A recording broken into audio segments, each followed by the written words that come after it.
My name is Kenneth Seiter, and this is Thorncrown Chapel.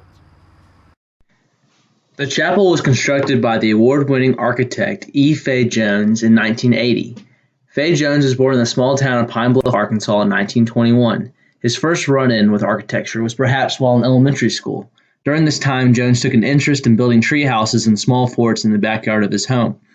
Jones went on to attend and graduate from the University of Arkansas. He later taught architecture at the university, and today the architecture school is his namesake. In Jones's professional career, he studied under the famous architect Frank Lloyd Wright and went on to receive the American Institute of Architects' prestigious gold medal. Moreover, in 2000, the AIA recognized Thorncrown as the fourth most significant structure of the 20th century. One underlying and noticeable theme of Jones's work is his appreciation for humble and simplistic designs. Rather than constructing elaborate and overly extravagant buildings and chapels, Jones led a more conservative approach, instead pulling from his roots in the surrounding landscape of his creations.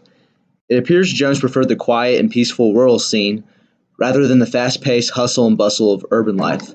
The culmination of Jones's work is centered on the rural or suburban scenes. There is something about his work that emanates a balanced or perfect marriage between the natural and the architectural. The chapel features many unique elements that help give it a distinct and noticeable style. The chapel's composition comes to life through Jones's creative approach of relying on natural surroundings and lighting.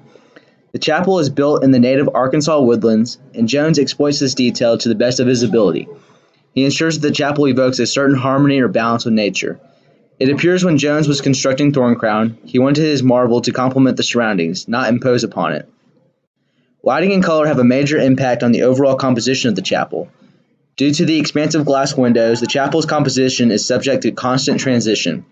The changing of the seasons, weather, and even time of day all play a major role in how the composition appears. In artistic methodologies, the Thorncrown Chapel could best be described as an autobiographical composition. The chapel can easily be seen as a celebration of Jones's origins and upbringing. A correlation can be drawn between Thorncrown Chapel and Jones's childhood tree houses. It seems as though Jones is drawing from his roots and borrowing from his childhood innocence and creativity. The evolution of Jones's architectural career is admired and celebrated in his Thorncrown Chapel. Just as Jones sparked his architectural interest by building wooden houses in the trees, he is now returning to his roots to build perhaps his greatest achievement, a chapel among the trees. The strong amount of symbolism is greatly apparent in Thorncrown Chapel. The use of natural materials like Arkansas pine represent artistic simplicity and humbleness. Jones is not trying to be showy with Thorncrown Chapel, rather he is trying to make the chapel appear like it belongs there and shows perfect harmony with its natural setting.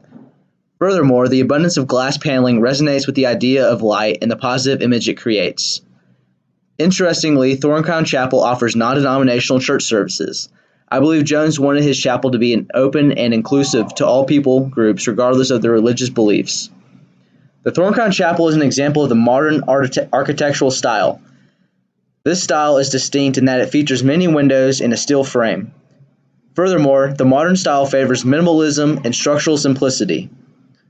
Thorncrown meets this criteria but also borrows heavily from the old Gothic style. Jones came up with his own style for Thorncrown, calling it Ozark Gothic. This unique style can be best described as a union between old and new. This style relies heavily on the use of simple and natural materials, as well as the presence of a natural backdrop. The Thorncrown Chapel also heavily borrows from the Prairie School style that was popularized by Frank Lloyd Wright. Interestingly, Fay Jones decided that no material used in the construction of the chapel could be more than what two men could carry through the woods. Overall, I greatly enjoyed learning more about Thorncrown Chapel. Being from Arkansas, I always had a general idea about it, but never truly gave it much thought or merit. After learning about some of the stylistic influences and reasonings behind Thorncrown, I've gained a much deeper respect and admiration for Fay Jones and his creation. I really like the connection between his childhood and the feeling of nostalgia the chapel has. Additionally, I really like Jones's inclination towards using natural materials and placing his creation in nature. Or not, the chapel makes one feel a sense of good and peace in the world.